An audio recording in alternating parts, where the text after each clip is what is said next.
I'm Spencer. And I'm Andrew, and you're listening to the At a Distance podcast from the Slowdown. Today we'll be speaking with the philosopher Simon Critchley.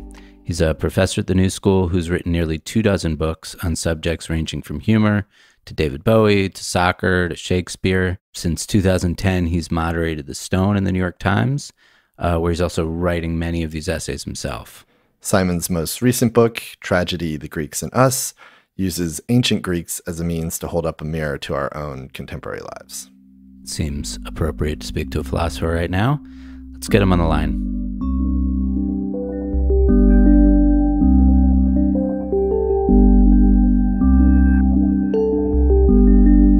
Welcome, Simon. Welcome to At a Distance. Thanks for joining us. It's great to have you on today. Thank you for having me. I want to start with a conversation about punk. Oh, yeah? Okay. You're a good person to speak to about that. And I'm curious what you've been thinking about in terms of like the clarity that comes out of that, you know, the boredom, the distance, the alienation. What have you been thinking about recently in this moment with punk? I guess the sense of societal collapse that was, you know, the way we looked at the things in terms of punk. Yeah, that seems to be on my mind. Yeah. But yeah, I mean, in terms of punk, I guess I bring it up just because so much of your thinking has been formulated by that period of time in your life. And it just seems like such a moment of parallel. Mm-hmm. So I guess I'm curious where you see those parallels. Oh, yeah, that's true in terms of the no future idea, the year zero idea, that everything from the past had been eliminated. And there were three bands from the past you could take into the future. The MC5, or at least the first album, the three Velvet Underground albums, and Iggy and the Stooges. And the rest was eliminated. And then it was just, to that extent, there was a kind of a nihilism with respect to the past, and the assurance that there was no certainty, no future. And into that, things happened. So that sense of a decaying, desolate, urban landscape, usually viewed from the suburbs, that's true. And also the feeling of I don't know, that the sense in which, I mean, you know, in a strange way, in a really messed up way, I find this, you know, not that I feel vindicated, but I'm not one of life's optimists. You know, the situation that we're in is really disappointing, and that's fine. You know, so what people are feeling, the fear, the anxiety, the feelings of mortality, terror, these are terrible things, but they're things that can be used, and they're better to the kind of self-protective counterfeit immortality that people were living in, the feeling of invulnerability that people had. So the way in which things have really melted away in the last couple of weeks is, I mean, it's horrible. And I mean, I'm not an angry at Trump kind of person. I'm not someone that tends to do that, but I'm bewildered, you know, incredibly upset by what's been happening. So all of that, but what's coming out of it, I think, is possibly good. In different ways. I think the sense of dependence that we have on each other, I think that's good. The sense that we have to begin from an idea of us not as, you know, little possessive individuals with our egos and our little shells and bubbles, but we have to begin from ourselves as, you know, porous, open, vulnerable creatures who are weak and who get ill and die. That's where we are, and that makes sense to me. Yeah, I mean, for a philosopher, this must be such fertile ground. This sort of great revealing. Yeah, in a way, it's you know, good for business. I don't know. Is it going to be great? What an opportunity! Isolation is standard. It's not that dissimilar from the rest of my life. I basically, the only thing I've been able to do or try to do in terms of what we can laughingly call a career is to buy time to be on my own, and got plenty of that. But those people who are endlessly kind of moving and connecting and, you know, on planes and, you know, networked, I wonder what they're up to. I don't know. And it must be really tough. I spoke to one yesterday who travels more than anyone else I know, and he just is so happy to be in one place with the excuse to do exactly what we're talking about. And so I wonder, you know, is it inherently part of all of us that we want to quarantine, that it's very human to actually want to have physical distance?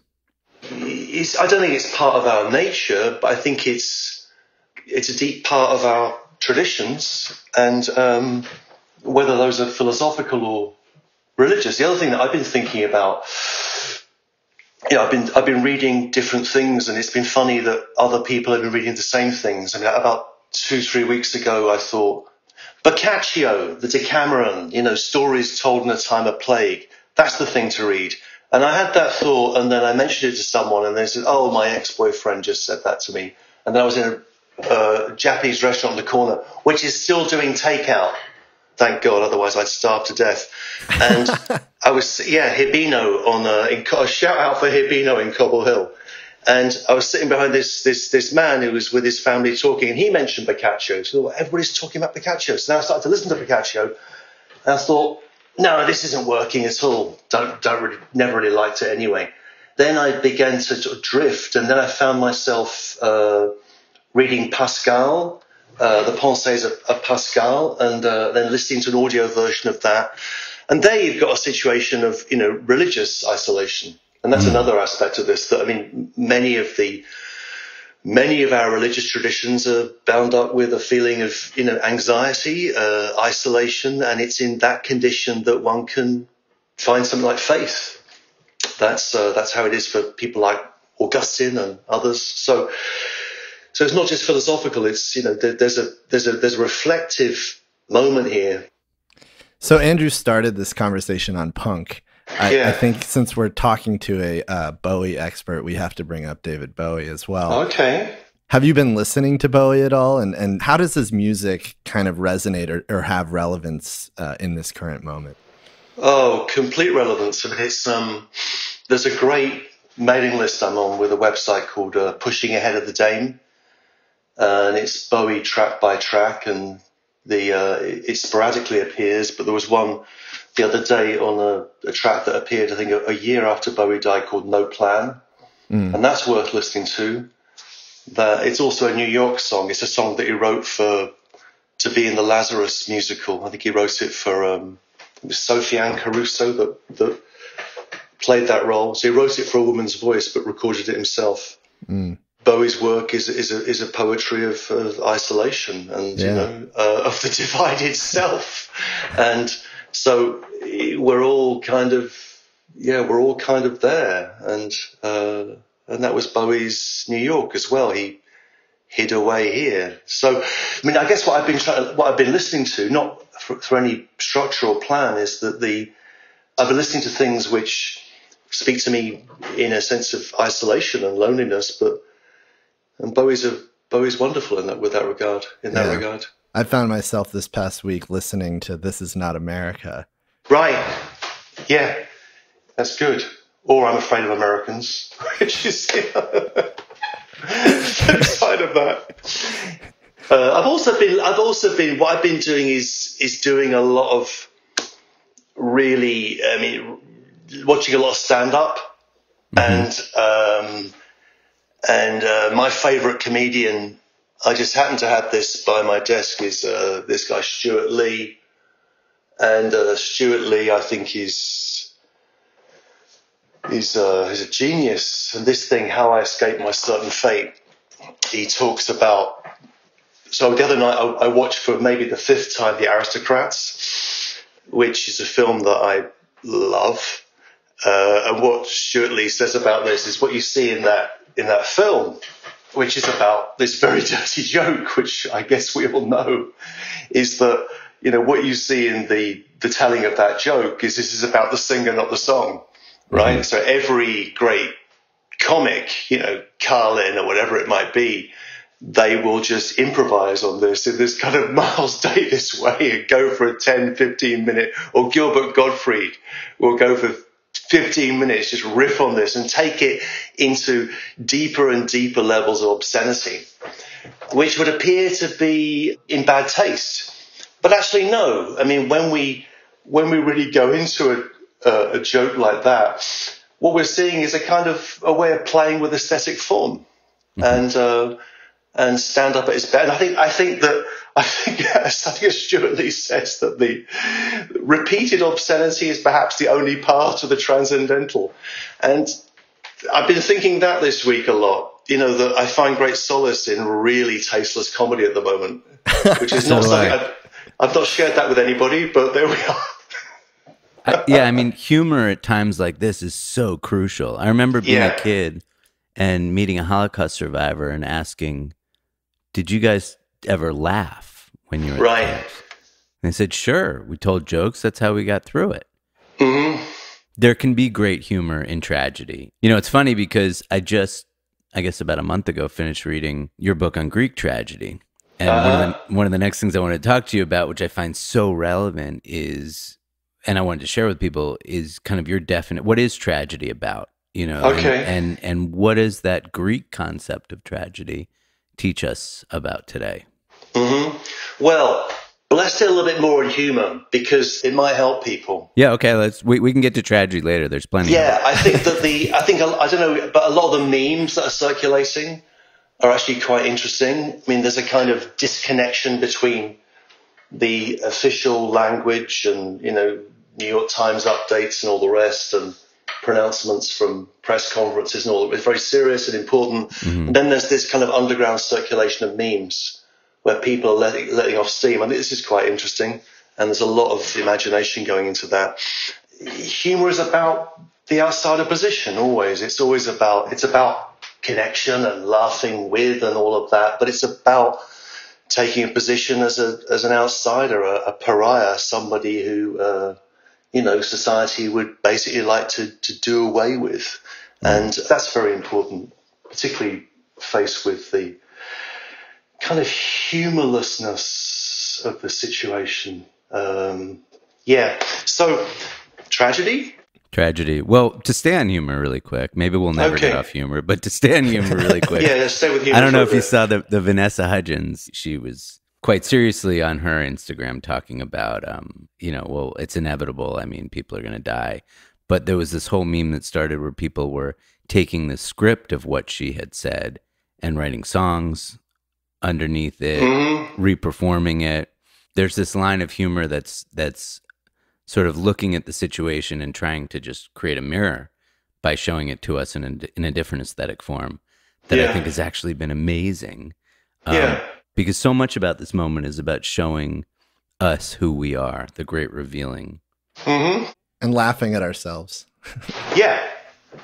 I mean, we are ridiculous. I mean, we are ridiculous creatures. We are eccentric creatures. We are, you know, we're creatures that don't match up with ourselves. We are, you know, bodies which will feel various things, hypochondriac symptoms or whatever, and the way we experience ourselves does not coincide with ourselves. We have this dissonance between whatever we call thinking and the fact of what it means to be in a body. And that fact that we don't coincide with ourselves, that we're eccentric, is what humor kind of explores. Humor kind of kicks off from that. And so, I find myself drifting almost kind of illicitly into humor in the last couple of weeks, and then I sober up and look at the news and find out what's going on and listen to the Daily from the New York Times and get depressed because that guy Donald McNeil. That episode just killed me. The Italy episode last week. Oh my God, that one too. Yeah. Oh God. Yeah. I mean, yeah. Good segue into tragedy. Yeah. Yeah. So Simon, share with us a bit about the ancient Greek conception of tragedy. Okay, where should I begin?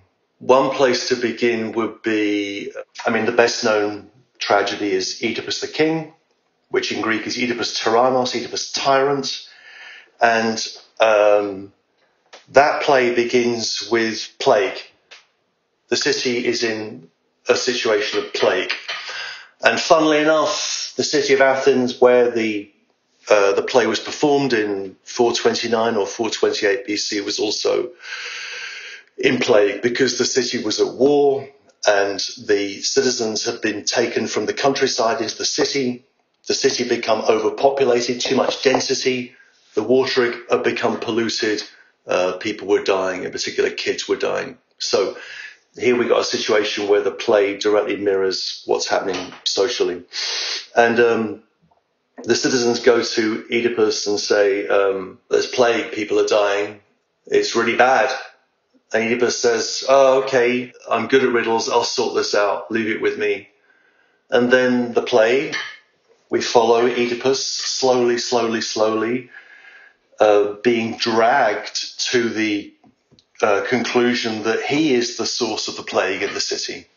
He is responsible for the plague because of the crimes of incest and parricide. He killed his father. He gradually remembers he's killed his father. Oh, I killed that guy I was walking on the road. I didn't realize. And there's a funny moment with his mother. And he's had 4 children with his mother. They're lovely children. 2 boys and 2 girls. Ismene, Antigone, Eteocles, and Polynices. They're a lovely family, and they're all related, but not quite in the way they imagine. So the play reveals that the tyrant, that the subject of the play is tyranny, and the tyrant is the source of the plague that's corrupting the city. Mm. So what does that show us? Well, I mean, the relevance of that is that the tyrant is someone that doesn't see, that doesn't hear. The tyrant has things said to him, he doesn't listen. The tyrant sees what he wants to see, which is remarkably like, where we are with the tyrant here at this present moment, who seems to be deaf and blind. So that sense in which what tragedy shows is our complicity with the fate that destroys us. And the past. Yeah. And basically this is where it coincides with the wisdom of a lot of other things. I mean, this isn't just true of Greek tragedy, this is true of all the art which matters to me. It's about the relationship between the past and the present and the future. As Paul Thomas Anderson says in Magnolia, repeatedly, and he does it in different forms in that movie, we think we're through with the past, but the past isn't through with us. And so that disavowal of the past is what tragedy activates, and we are brought down through the fact that we disavow the past, that we think that we're living in this lovely, glorious present, and we fail to see our implication in the past, the effects of the past on the present, our responsibility for that, and as a consequence, we're destroyed. Now, does that mean that we're going to be destroyed? No, not necessarily. And this was exaggerated in the form of theatre, and it was also distanced through myth. The Greeks weren't telling stories they weren't doing social commentary on their time. They were doing it obliquely through mythic characters from the past, like Oedipus, or stories from the Trojan War.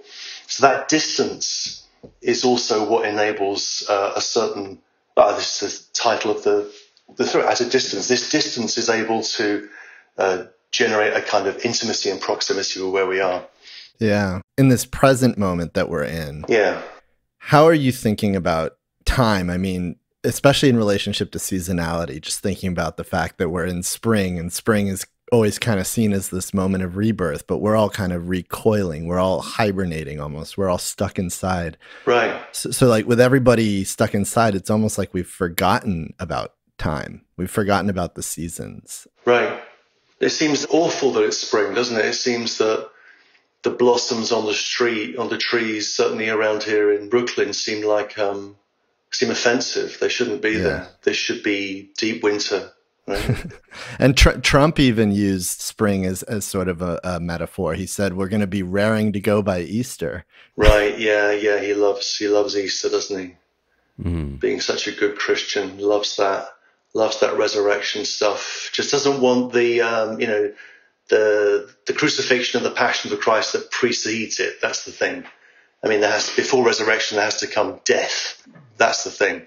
But the seasons feel odd. The time feels very strange. I mean, this is obviously something you're thinking about in, your other work, and I don't know what to make of it. Well, it's like the instant, right? The temporality, how we think about it, this detour. Mm-hmm. It's like it's another moment of revealing. It's giving us this opportunity to understand time and perceive it in a different way. Yeah. Because there's been this detour from the linear. Yeah, but I was talking to, my Corona family is, I've got two friends upstairs, two Italian friends one of them from Lombardy and he from Brescia, where a lot of these deaths have taken place. Anyway, and so my Italian friend upstairs, Cinzia, was saying, well, this is going to be fine. I'll quarantine. She's very careful, but I'm going to read this, and this, and I'll make use of this time. I will do all those things that I wanted to do. And I've heard a lot of students and other people saying that, and it hasn't happened. Nobody can concentrate. I find that the kind of fluctuations of time day to day are very peculiar. And I've got, at this point, it's daylight, it's whatever time it is in the afternoon, but the sequence of the day is very, very strange. Usually there's a kind of feverish moment in the morning and then a sense in which you get to the end of the day and you've got no real sense of how that happened. So time has taken on this kind of elastic quality, but it's not, we can't settle, we can't focus, and that's understandable. So I don't think any of us are having maybe some people are, getting those long-term projects finished. I'm not, and nobody I know is getting those things done. I think that a lot of people are feeling this kind of directionless panic. Yeah. And they don't know where to put their energy. Mm-hmm. And what is that going to become when we come out of this? Are we going to just try to return back to normal? Or will there be a kind of, can you return back to anything, first of all? And the idea of returning back to normal, isn't that kind of insane? It is kind of insane. I think the first thing I liked is for the jogging to stop. Or at least people to jog in a different way. I mean, these joggers are like, they're crazy, mad, terrorist jogging in Brooklyn Bridge Park. I wish they'd stop, or at least jog with a little bit of that might be me. I'm sorry. Is that you? I do run in Brooklyn Bridge Park. Really, running, going, that is you.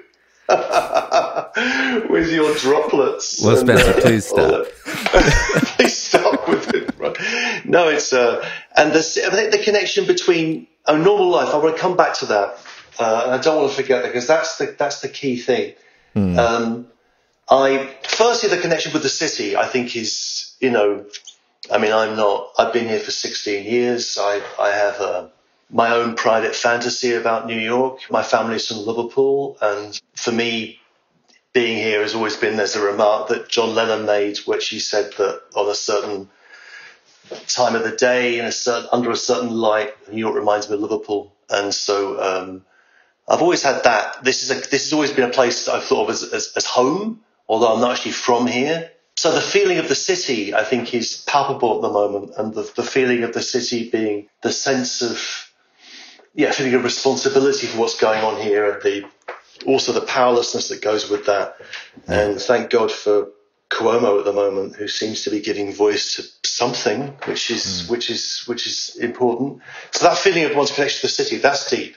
Emerging out of this, what I want to say is, I think I want to say the following, is that I think the normality that we were living, the feelings of invulnerability that people had, which was also the invulnerability of a certain different kinds of, not privilege, that's the wrong word, but the invulnerability that one was in one's bubble, and one could be this way or that way, feel this way or that way about different things. I think what's been fractured with this virus is that sense of that we're not little protected shells. We are these vulnerable, porous, open creatures, and we have to start from there. So, I mean, the way in which society is organized, you know, American society, Western society, whatever term we use to describe it, is based around an idea of the individual, right? An idea of, you know, the more or less possessive individual. And this has fractured that massively, it seems to me, right? That we are connected, dependent, vulnerable. We can be wiped away, or unwittingly through our action, we could wipe somebody else away. Right? We could transmit this virus, which is highly contagious in ways that we don't really understand. And through our well-meaning action, we might already have made somebody ill. Right? I don't know about you, but I feel that the last few weeks before lockdown, it was like, if I think about what I was doing, I wasn't doing that much, but it was like having, you know, unprotected sex with the whole world, you know? And I wasn't taking precautions. And now we've all jumped into our own little condoms. Yeah, we've all jumped into our own little condoms, and that's good. What I hope might happen is that we perhaps begin to think of ourselves in a different way. That we think of ourselves as fundamentally marked by, let's say, by mortality and by grief. Okay, my friend Judith Butler, years and years ago, she wrote this piece on mourning that was written in the after 9/11. And her point there was that, you know, after 9/11, there was this period of mourning, right? People felt profound grief, shock, whatever, of what happened on 9/11. And then after 10 days, Bush 2 says something like, you know, the time for mourning is over, you know, go back and shop, go back to work. America gets back to work. And she asks, why? Why shouldn't we continue as beings who are defined by grief, mortality, mourning, and anxiety? What is bad about that? I think nothing is bad about that. I think that's really who we are at our best. That we could, if we wanted to, we could fundamentally rethink the way in which we conceive of ourselves as human beings in the world. We could do that. I think it's interesting to bring up that this is also coming, you know, almost 20 years after 9/11. There are 19 and 20-year-olds who didn't even experience a world when 9/11 took place. So what are your thoughts on that we'll be coming out of this crisis also having that anniversary moment happen as well? But I think it's like that, but it's worse and it's more severe, right? Because 9/11 was a splendid, it was a terrible, terrible thing and all of that, but it was also a moment of extraordinary kind of New York narcissism. There was a kind of narcissism in that, and American, not just American narcissism, and Giuliani the causes. And also what was disavowed in that was the fact that the writing had been on the wall for a long time, and the story wasn't difficult to put together. I was still in England at that time, but the actions of the Bush 2 government in the 9 months preceding 9/11 were, you know, particularly the first thing they did was to withdraw from the Kyoto Accords and a whole series of things like that. Anyway, American policy in the Middle East, blah, blah, blah, blah, blah. But this is... what can be more global than that is that when you think about 9/11, which was localized and targeted and revealed a huge amount of New York narcissism, the most relevant point for me about 9/11 was that what came out of it was the beginnings of misinformation and the manipulation of narrative and the weaponization of narrative towards the sort of opportunistic quality that comes out of crisis, which is a huge political failure and a societal failure that we allowed it to happen. It wasn't until 2008 with sort of Occupy that we started to see the beginnings of kind of relative consensus. So do you think that based on the fact that we're not in that place anymore and we're in a different place now, there's going to be some sort of common force, this whole earth thinking, this planet-wide perspective to make sure we're not as vulnerable in the future? You know, will the bureaucracy relax that allows certain technologies, ideas that can save us move forward because we can't afford this again? I hope so. You know, if if this whole thing began in a wet food market in Wuhan, right, and it's possibly what they're talking about, transmission from a bat to a pig, anteater, something like that. Is that right? Yeah. And it's created this situation where there is this virus where it's unknown. We're not sure. There's no vaccine. We're not sure what it is. We're not sure how it transmits. We're certain that it exists, but we don't know what it is. Mm. Okay, so about 2 weeks ago, when I was still going out, I was at this concert. There was this performance of Fritz Lang's Metropolis with a band, and it was really good. And things were just starting to get really serious that week. And this guy came up to me afterwards and, had this conspiracy theory about the virus. He just started to ramble in that way that conspiracy theory people do. And, he knew what was doing it. This is whatever theory he had. To have a conspiracy theory is to believe that you know what's going on. What this virus is about is the fact that we don't know. Now, here is something, we're certain that it exists, it's having terrible effects, but we don't know what it is. So that you would hope that would at least give people that have these conspiracy theories pause. You kind of know that's not going to happen, right? You kind of know that human stupidity and the kind of moronic quality that drives conspiracy theories is something which is, I don't know what you do with that, particularly when those things are being confirmed by the president. And I find that what this could be is that we would have a different conception of what it means to be human, much more fragile, much more porous, much more open, and a much more kind of, a sense of we're citizens of a world, not in this kind of easy cosmopolitan way, but in a much more important way. And this could fly in the face of all those tendencies that, as you were saying, began after 9/11, the kind of rise of conspiracy theories. But that seems like wishful thinking, that second bit. Do you think we might ever reach a place of humility, like beyond victim culture? I would hope that as a first thing that we begin from an idea of anxiety as something which forces us to attend to what's going on in a different way, forces us to attend.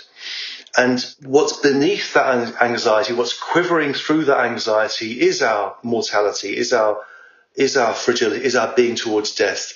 And we have to remain in that attitude, it seems to me. That's what it invites us to do, this situation, and not just to lapse back into this kind of slovenly ways in which we've been thinking and behaving. Earlier you mentioned you don't think of yourself as an optimist. No. And I don't think of you as a pessimist either. I think of you as someone who's trying to see what is and not moralize. Mm-hmm. Or think about things in a binary way. But just for a moment, to suspend that and to think of the idea of a hopeful outcome from this, mm-hmm. which is, I think, what we all need. Would your biggest hope for it be that we kind of begin to radically question who we are, what we know? Yes. Who we are and what we know. Yes. That we adopt an attitude of humility and respect with regard to, say, scientific knowledge. So I think the importance of someone like, Fauci in the last week has been evident, because here we have, basic, modest scientific realism, right? Here is someone that's not making wildly optimistic predictions, but on the base of the evidence is maintaining a kind of realism. So that's important. Mm. As a final point, mm-hmm. you mentioned Fauci, who somehow seems to be missing this week. Yeah. You've talked in the past about the sort of domains of science and the arts, literature, the arts, and how it's been important to keep those distinct. Mm-hmm. Do you think that a certain amount of what will give us courage, insight, new modes of thought will come from science or will come from art coming out of this? I think that science and art are kind of parallel paths of the human imagination. So what maybe connects them is a human imagination. There's a terrible tendency to want to swallow art into science or science into art, and to produce kind of one picture. I think that science, the scientific, in particular, say the scientific revolution since the 16th, 17th century, has been a fantastic adventure in modest, incremental advances into a reality which is slightly clearer, but behind which lies a vastness of things that we don't know. So I think science, we see this thing with a thing like the virus. Science is something which proceeds through experiment, trial and error, modestly, and it investigates a reality which it cannot master. And I think art does something similar along a different imaginative path. What I always want to refuse is the idea that there is some theory of everything. There's some totalizing metaphysical picture which can explain everything. So I think conspiracy theories are kind of the worst contemporary version of that. People that think that they know what explains the whole picture. We don't. Here is something we don't understand. We have the methods for explaining it. It will take time. And it will be a humble, modest enterprise. And there are no miracles. And there are no quick fixes. This is something which has to be done systematically and piece by piece. That's science. What art does in the meantime, I think it does something similar. It tries to remind us of who we are. It offers interesting, suggestive pictures of what human beings can be at their best. But it doesn't imagine that for a second that it is also the whole picture. So I think that we need to avoid any kind of global, kind of metaphysical answers to things. We need a kind of what William James would have called radical empiricism. Right? Reality is a mosaic, and it's a mosaic where there are different pieces, and those pieces are connected to other pieces, and we can find new pieces, and those pieces will connect to other pieces. Then we'll have a bigger mosaic. That mosaic doesn't lie over a kind of huge reality that we can get into our grasp. All that we have is a kind of mosaic structure. And our activity as scientists and artists is making that mosaic as robust as possible. So many mosaics. Right. Simon, this has been really, really beautiful. We're excited to share with our audience. I think you're going to give people a respite from the moment-to-moment thinking. Hope so. Stay healthy, stay safe. Yeah. We always love talking to you. We'll check in with you soon. Thank you very much, you two. Absolutely.